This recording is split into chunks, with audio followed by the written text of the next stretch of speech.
Ngayon pala guys, galing kaming Calamba, Laguna. Dito lang kami naabutan ng liwanag. Layo-layo pa tong biyahe. Ayan o. Ay, puti. Pansin ko kaagad. Picture akong nakita sa Facebook. Dati lubog to. Ang lalim nito eh. Itong area na to.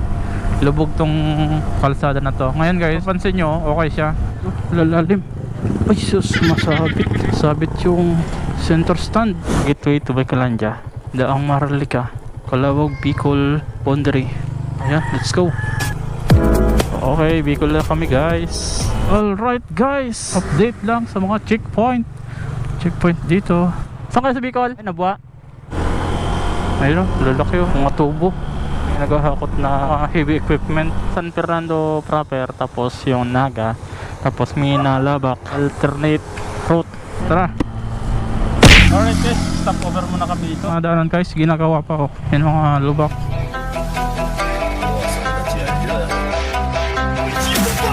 Pagasman ako guys. Sipukot, Camarines Sur. Tuloy ulit ang biyahe para makarating na agad. Nakakapagod.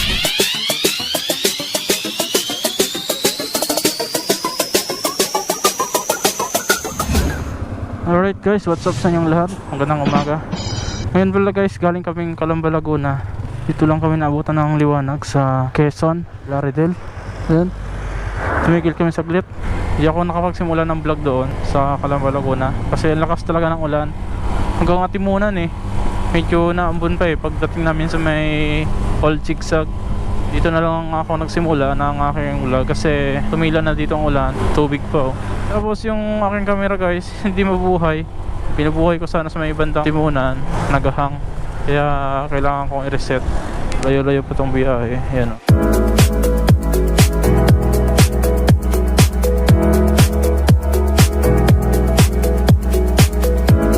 So ayun guys, hindi ako makapagsalita ng maayos.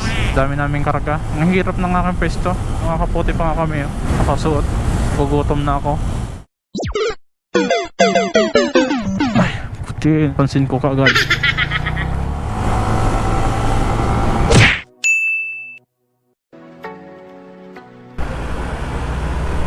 Alright guys, andito na kami sa Gumaka. Yan guys, umalis pala kami sa Calamba, Laguna ay 2:30.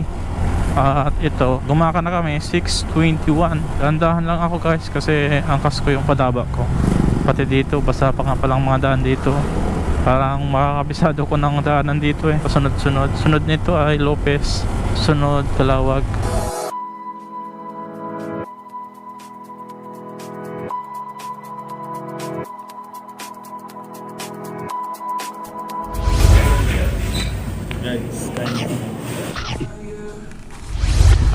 Alright guys, alis na kami. Kakatapos lang namin kumain dito sa Lopez. Ayan naman, napatak na naman na yung ulan. Hirap ng ganitong biyahe. Guys, alis na kami.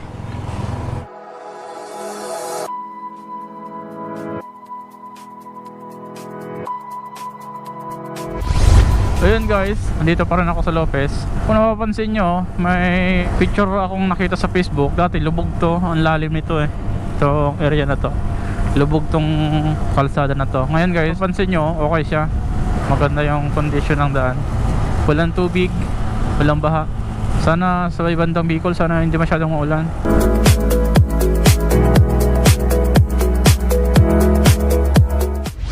Ayun guys, welcome to Calawag. Calawag na kami. At mapapansin nyo guys, yan sa unahan, yan yung tulay. Pag galing ka sa Laguna, papunta kang Bicol, una mo itong madadaanan bago ka dumating sa bayan ng Calawag.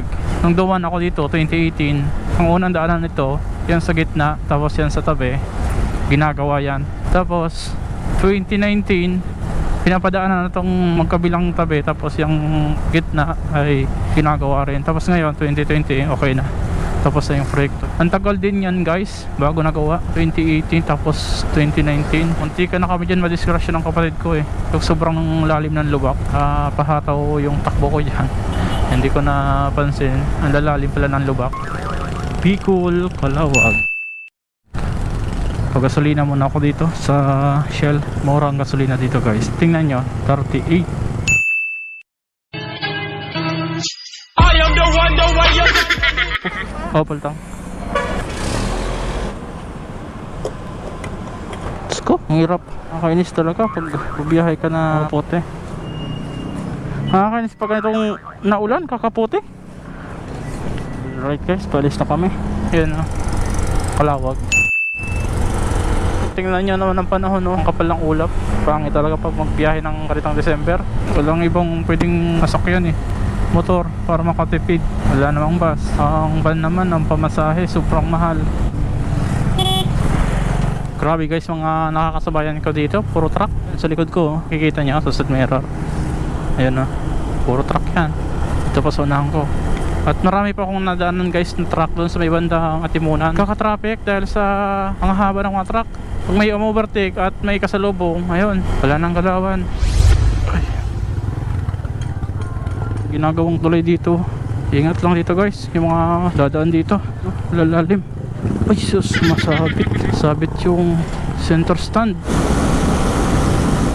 May nag-comment sa akin, wala daw madadaanan na rails dito sa bandang Kalawag. Yun, matayan. What happened? Ay. Uy.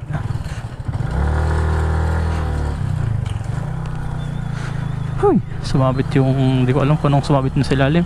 Ingat rin kayo dyan sa release na yan, sa may Kalawag yan. Gumaka, may release pa dyan, tapos Kalawag. Galing kang Laguna, dadaan mo ng tulay, tapos Kalawag, yung bayan. May mga gasolina, doon ako nagpagas. Tapos sa unahan, yan, dadaanan yung release. Ingat lang kayo dyan guys. Okay guys, maya lang ulit. Ganyan nyo guys mga daanan dito. Kalawag, Santa Elena, tapos sa unahan, yung arko ng Bicolandia. Ano? Ayan guys, nandito na kami sa arko ng Camarines Norte, gateway to Bicolandia. Daang Maharlika, Kalawag, Bicol boundary. Ayan, let's go. Okay, Bicol na kami guys. Entering Bicolandia. Tapos sunod nito ay Tagkawayan at sunod Del Gallego. Okay guys, pagkapasok namin doon sa gateway ng Bicolandia ay may checkpoint dito Tabogon, Santa Elena, Camarines Norte. Okay, let's go.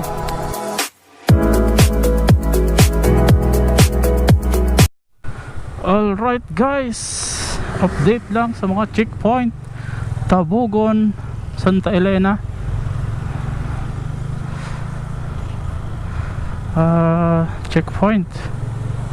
Checkpoint dito. Mga 4 wheels lang guys, kaming nakamotor. Hindi naman kami pinabara. Yan, may mga taga picture pa Awan ko lang, sunod na checkpoint nitong madadaanan ko ay Del Gallego at Pulangi. Sa Pulangi ang parang mahigpit guys, pero nung pag uwi ko hindi naman ako pinara. Tama ba dinadaanan ko? Hirap naman kasi nitong plastic na to. Naulan kasi guys, lalo na pag ganitong nakamotor lang. Buti kung naka 4 wheels, walang problema. Laban lang para sa pamilya, walang susuko.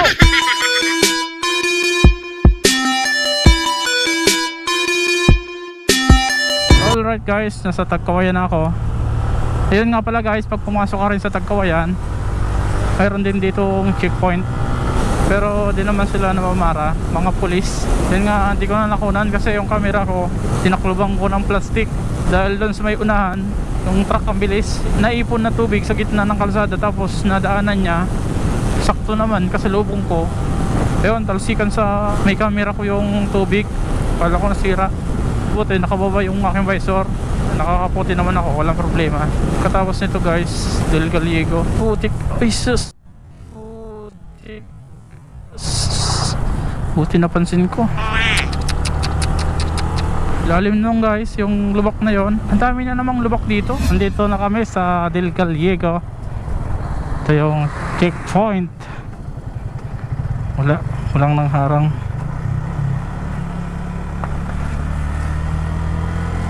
Wala naman nangharang sa Del Gallego. Ganda, big bike. Wow. Woo! Ganda na. Walang nangharang ano. Hindi naman nangharang sa Del Gallego. Okay guys, tara, let's go ulit. Shoutout pala kay Kuya. Ayan, kanina ko pa nakakasabayan yan naka Rider J, yung carburetor. Ayan, makikita niya sa side mirror. Ang bilis magpatakbo niyan. Ayan, parang galing din sa Laguna yata to, hindi ako nagkakamali. Gabi ko pa to nakakasabayan hanggang dito sa Delgalico nakakasabayan ko pa. Shoutout sa inyo Kuya. Bicol? Saan kayo sa Bicol? Ay, Nabwa. Malapit. Ha? Oo, dati nung pagdaan ko dyan hinarang ako ngayon di na. Nung October umuwi ako. Albay kami, albay. Malayo pa kami. Ano mayroon dito? Pinagawa dito yung tulay dito sa Delgalico at Tagkoya, kung di ako nagkakamali.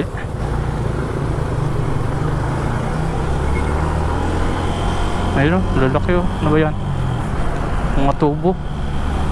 Yan guys, ganda. Tapos yung kabila, kung di ako nagkakamali, yan na yung daanan ng release. Tapos may naghahakot na yan, mga heavy equipment. Ay, lubak. Ingat dyan guys, kayo pag dumaan kayo may biglang lubak sa tulay ng Delgalico to Tara. Alright guys, stop over muna kami dito sa may bandang malapit na kami sa Libmanan Oras namin ay 9:43. Guys, makikita nyo yung motor ko. Sobrang dumi na guys, dumi na ng motor ko. Tuloy ulit ang biyahe para makarating na agad. Nakakapagod. Dit ko lang kayo, yung natanongan namin kanina, ang lugar na to ay Lupi Camarines Sur. Mga daanan guys, ginagawa pa yan mga lubak.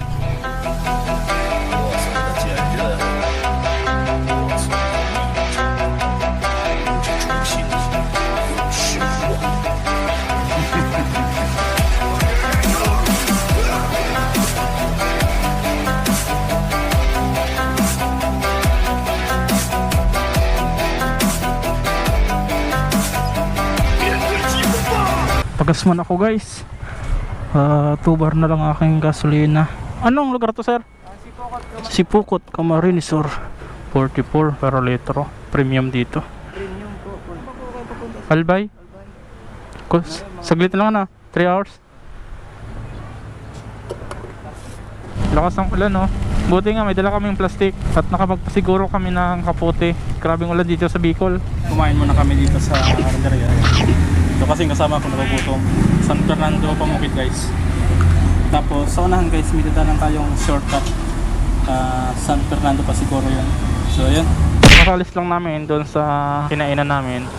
So ito guys, San Fernando proper, tapos yung Naga, tapos Minalabak, alternate route. Yan guys, makikita nyo may shell dyan, shell. Yun sa mapa. Yan guys, liliko kami galing sa unahan. Ito yung shortcut guys na madadaanan dito sa may Naga. Hindi ka nadadaan ng Naga, pinakabayan ng Naga. Dito kami liliko sa Minalabak. Dito guys, itong niliko ng 4WD Navara. Yan, susundan namin to. Dito kami dadaan guys. So yung shortcut guys na October na dinaanan ko, pangalawang bisis ko pa lang dito dumaan. Kaysa doon ako duman sa pinakabayan na Naga, medyo matagal doon ang biyahe kasi siyempre malayo pa. Iikot ka pa sa pinakabayan ng Naga, tapos matraffic. Dito wala masyadong nadaan. Ito yung sinadjust ni Google Map.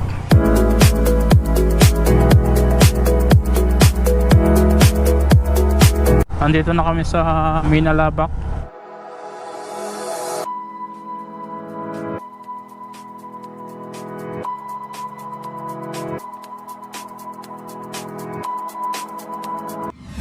Kanina lumusot kami doon diba sa Minalabak, tapos sunod na nadaanan namin ay Balatan, tapos itong Nabwa. So ayun guys, baka pagbalik ko galing ako Bicol to Laguna, baka maayos ang pag-vlog ko. Ang hirap umuwi na ganitong buwan, December, sobrang ulan, isang ulan dito sa Kabigulan. Hey guys, alright guys, nandito na kami sa Bato. Yan, dito yung maraming tindang mga pansit. Pansit Bato yan guys. Puro pansit. Alright guys, andito na kami sa Pulangi. Yun, checkpoint to eh. Meron pa niya sa unahan na checkpoint. Check natin kung checkpoint tayo. Check natin kung paparahin tayo. Pulangi. Ito. Okay. Wala naman, hindi naman sila ganun kahigpit. Hindi tulad dati, mahigpit guys. Ay, hindi na.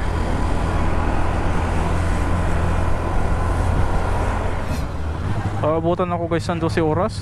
Gawa ng ganitong mga traffic ko. Kanina pa ako dito, ang tagal. Malis ako 2:30, mag-alas 2 na lang hapon eh. Welcome to Albay. Napakadelikado ng trabaho na to. Nasa tabing kalsada. Tapos maraming dumadaan. Ingat lang po. Keep safe. Alright guys, malapit na ako sa Legazpi.